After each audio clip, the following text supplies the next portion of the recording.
Anybody who doesn't love their job right now, who's lucky to have one, should be spending every time at home, downtime, not watching the news, not watching me, not watching Netflix. They should be learning shit and doing shit, because we're going to come out of this and it's going to be a whole new world. And let me promise you, it's going to be a world of winning and losing. Hey, oh my God, fuck off. Yep, I won't, but I will if you wanted to. Hey, Tasha. Holy shit. Thank you so much. I appreciate you. Everyone appreciates you right now watching this. I'm losing my mind. As someone who is gratefully still employed during this crazy shit, but genuinely hates their job, like what do I do? Do I just ride this shit out while it's safe until I get inspired? Do you have savings? A bit. I mean, I'd rather not touch that, to be honest. Yeah, I'd rather you not touch it either. I've had a lot of side hustles. I've dabbled in a lot of shit, but I'm just like, if I was to quit, I don't know what the fuck I would do. I love you. Listen, I think that you probably shouldn't. My first book, Crush It, what I really wrote in there was use downtime to build up something, save money, and then you can wean off your job you hate into something you love. If you're at a place where you don't even know what you want to do yet, you're kind of far from that. And especially to your point, I think there was another 4.2 million Americans today declared for unemployment in the last week. We're going to need to go into the gratitude of being grateful for jobs we hate right now, because the alternative sucks. So what I would do if I were you, Tasha, right now is really go ham on trying shit. Like really, as much as you can, watching videos, doing stuff, you know.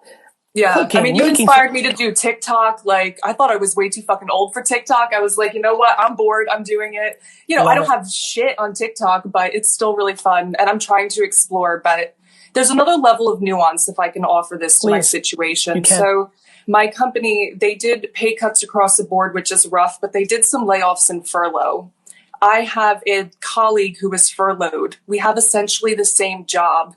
And I'm struggling with the guilt of keeping someone else from a job when I know I don't like it. And I'm like, fuck, like, should I just like surrender that to someone else who maybe really does need it and I can like make it through? So I love you. I love you for that humanity.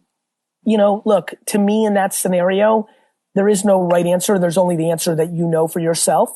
I think it's extremely noble and quite altruistic of you to like have those feelings. It's fucking me up though, like that. Like I'm torn, man. It becomes a game of how fucked up are you? If you can't breathe and sleep for real, and you're not just trying to like convince yourself that you're a great person, then you do it. If it's a little bit of a caricature of yourself and you're like in your own little like altruistic woke world, then you need to be thoughtful and say, I'm kind of almost doing this to appease a narrative that I want about my own self. You have to go extra deep. You see where I'm going? Yes. You have to go super extra deep.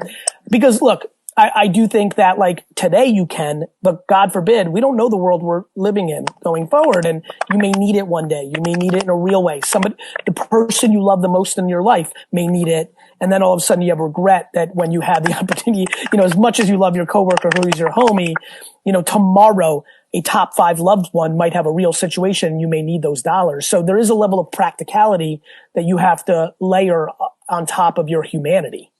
Sure. Yeah. The thing I came to was like contentment versus resentment. Like I'm very grateful for the situation I have, even though I don't like it, but I'm trying not to fuck myself up too bad doing things I don't really like, but practical is what I need. Practicality right now matters.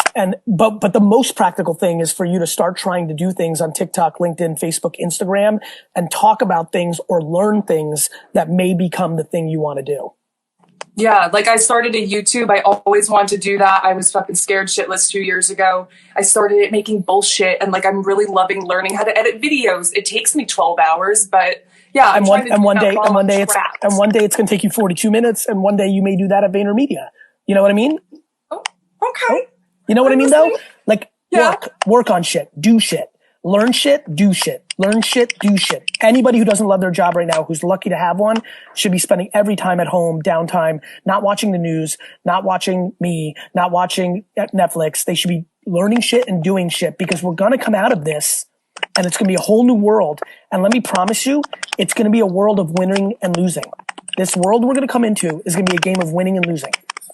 And what I mean by that is there's going to be so much opportunity. And if you know what you want to do, you might be able to really get it. Awesome. Awesome. Take care. Bless your heart, Gary. Thank you. Take care.